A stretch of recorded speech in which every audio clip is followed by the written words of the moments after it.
আজকে আমি বরুথিনী একাদশীর মাহাত্ম্য পড়ে শোনাবো, সবাই মন দিয়ে শুনবে। বৈশাখ কৃষ্ণপক্ষিয়া বরুথিনী একাদশী ব্রত মাহাত্ম্য ভবিষ্যোত্তর পুরাণে যুধিষ্ঠির শ্রীকৃষ্ণ সংবাদে বর্ণনা করা হয়েছে। যুধিষ্ঠির মহারাজ শ্রীকৃষ্ণকে বললেন, হে বাসুদেব, আপনাকে প্রণাম।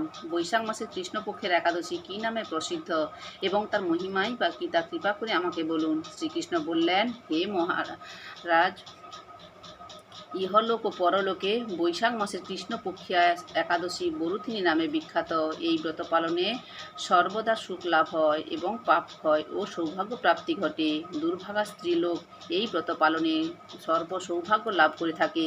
ভক্তি ও মুক্তি প্রদানকারী এই ব্রত সর্বপাপ হরণ এবং গর্ভবাস যন্ত্রণা বিনাশ করে। এই ব্রত প্রভাবে মান্ধাতা, ধুন্ধুমার আদি রাজারা দিব্যধাম লাভ করেছেন। এমনকি মহাদেব শিবও এই ব্রত পালন করেছিলেন। 10,000 বৎসর তপস্যার ফল কেবলমাত্র এক বরুথিনী ব্রত পালনে লাভ হয়।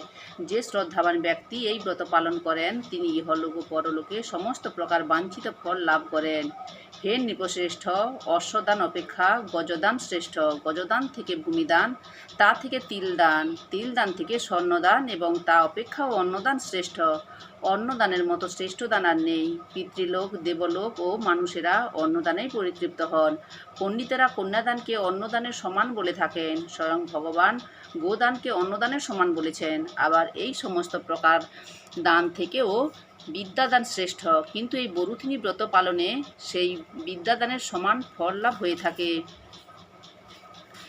পাপমতী যেসব মানুষ কন্যার উপার্জিত অর্থে জীবন ধারণ করে, পুণ্যক্ষয়ে তাদের নরক যাতনা ভোগ করতে হয়। তাই কখনো কন্যার উপার্জিত অর্থ গ্রহণ করা উচিত নয়।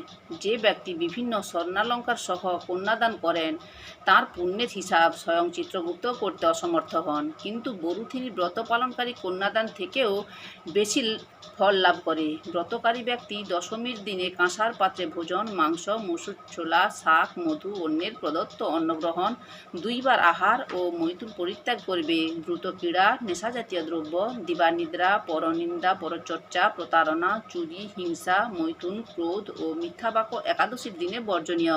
কাঁসার পাত্রে ভোজন, মাংস, মসুর, মধু, তিল, মিথ্যা ভাষণ, ব্যায়াম, 2 বার আহার ও মৈথুন সব দ্বাদশীর দিনে পরিত্যজ্য। হে রাজন, এই বিধি অনুসারে বরুথিনী ব্রত পালনে সকল প্রকার পাপের বিনাশ এবং অক্ষয় গতি লাভ হয়। যিনি হরিবাসরে রাত্রি জাগরণ করে ভগবান জনার্দনের পূজা করেন তিনি সর্বপাপ মুক্ত হয়ে পরম গতি লাভ করেন। তাই সূর্যপুত্র যমরাজের যাতনা থেকে পরিত্রাণের জন্য পরম যত্নে এই একাদশীর ব্রত পালন করা কর্তব্য। বরুথিনী একাদশীর ব্রতকথা শ্রদ্ধা ভরে পাঠ বা শ্রবণ করলে সহস্র গোদানের ফল লাভ হয় এবং সর্বপাপ থেকে মুক্ত হয়ে বিষ্ণু লোকে গতি হয়। হরি বল, রাধে রাধে।